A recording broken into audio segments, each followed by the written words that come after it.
This guy, his wife is being deported. Look at this shit. Look at this shit, dude. This is crazy. A Wisconsin man who voted for Trump, his wife was detained by immigration agents. Bradley Bartell told Newsweek he did not regret voting for the president. His girlfriend, his wife, is in ICE detention. He's trying to raise money to get her out, but he says he doesn't regret his vote. Dude, I mean, at that point, you got to ask yourself, what's going on? Like Bartell, millions of Americans elected Trump back into the White House in November. Bartell started the fundraiser on GoFundMe after the couple's story began circulating earlier this week. His wife was detained as they returned home from a belated honeymoon in Puerto Rico, and she has been held in a Louisiana detention center ever since. It's been a nightmare, really, taking things as they come and moving forward. We have an attorney. The system for getting people through seems very inefficient, so it's taking longer than it should. On the fundraising page, Bartell said on top of his attorney fees, he needed to try and find the money to get his wife out of custody. Munoz, a Peruvian citizen, entered the U.S. on a work-study visa in 2019, got stuck in the country when the pandemic hit. Shortly after, her visa expired, but she kept working and her relationship with Bartell developed. They got married, and she was in the process of seeking legal permanent residence as a spouse when they traveled to Puerto Rico. The couple is not alone in their story. Several other reports of those with either legal status or married to citizens are getting arrested. Again, because of the fact that they're pilfering money from the government, they are erring on the side of, hold them and extract from the government, and we'll deal with the problems later. So Bartell, on voting for Trump, said he didn't create the system, but he does have an opportunity to improve it. Hopefully all this attention will bring to light how broken it is. But dude, fuck nuts. Dude, they know how broken it is. They've not fixed it because they want to run on it to get political power. And now they're loading up on the for-profit prison profits. Department of Homeland Security spokesperson said, thanks to Trump and Noam, we are once again a nation of laws. We will find, arrest, and deport illegal aliens. We are prioritizing the worst of the worst aliens with final removal orders. Of course, dude, this woman married a citizen. This woman, how's she even getting arrested? But she's in a detention center. But again, you ready? This motherfucker, this stupid ass, okay, think about this, dude. This stupid ass, he says he did not regret voting for the president. Dude, I mean, wow. I don't even know what to say with that. You know what I'm saying? It's like you can't fix stupid. I mean, how do you even process that? He does not regret voting for the president. Dude, he still loves Trumpy. Oh, Trumpy! Take my wife! Take my wife! Take my neck! Dude, what the bro? Dude. I mean, I don't even it doesn't even compute to me. Because when you think about it, guys, think about this.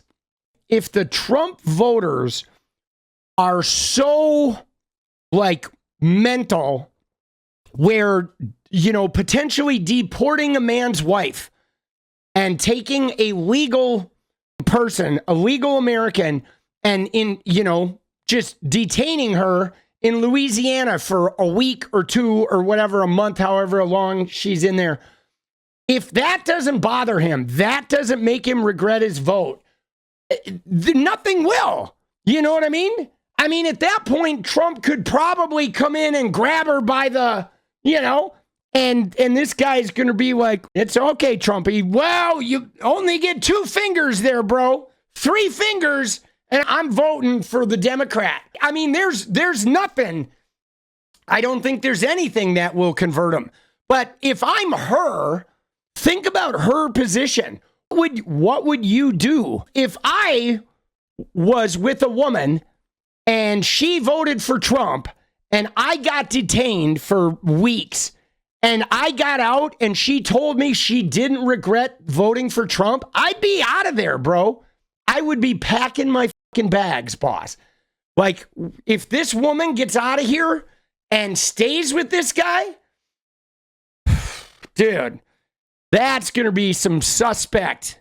I mean, there's no way, right? There's no way she's going to be like, oh, really? You don't regret your vote? You're still happy you voted for that guy? Like, dude, come on now. For women who look like me and didn't vote for that man,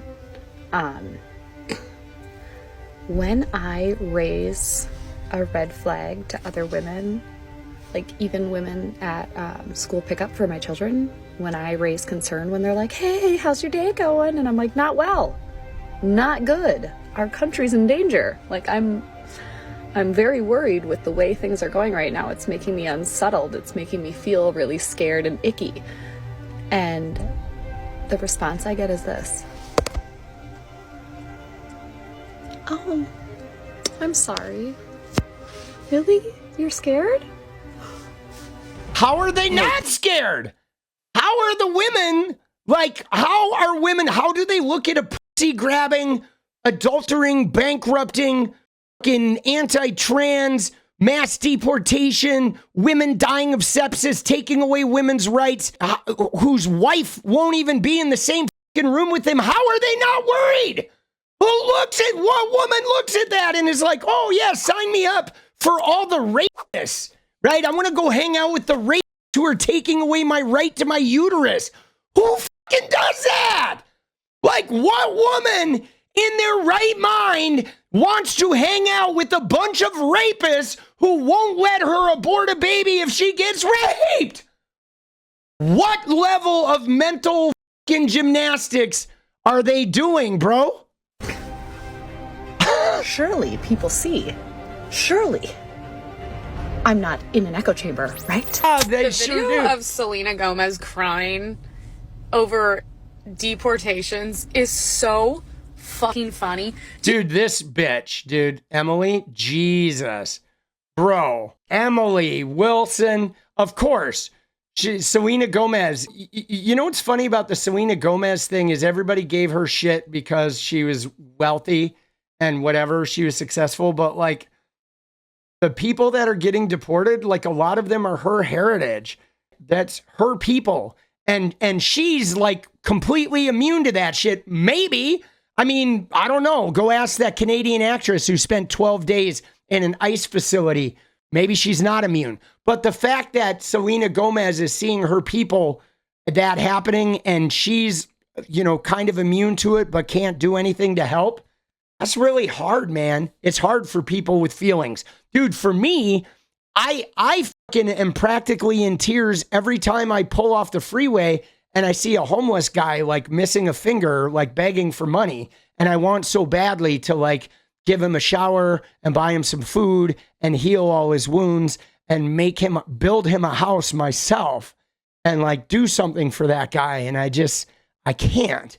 And it is like heartbreaking to like fucking see him and to know that I so badly want to like heal all his pain or take it myself so I could just carry it with me and feel it. And he could have like a week of relief. If I could walk around with the missing finger and feel all his pain for like a week, man, I would do that just so he could like have a little bit of relief from it. And like, you know, knowing that like these people, they laugh at that level of compassion. It's a little heartbreaking, man, that like how do they not want to do that? You know what I'm saying? Because I've felt pain. I'm not afraid to experience pain. But like, dude, the fact that they don't have that. They're like, ha, ha, ha, ha, ha, f them. They probably like will give them the finger or something, or they see homeless people in LA and they're like, it gets them angry at Gavin Newsom, you know? What is up, guys? Thank you so much for watching. You like the video, you want to support independent resistance media, you know what to do. Drop that sub, hit the like button, and please share it. And we do love our members. So if you want to become a member, it's another really great way to support. Thanks again for everything, guys. I'll see you next time. Let's go.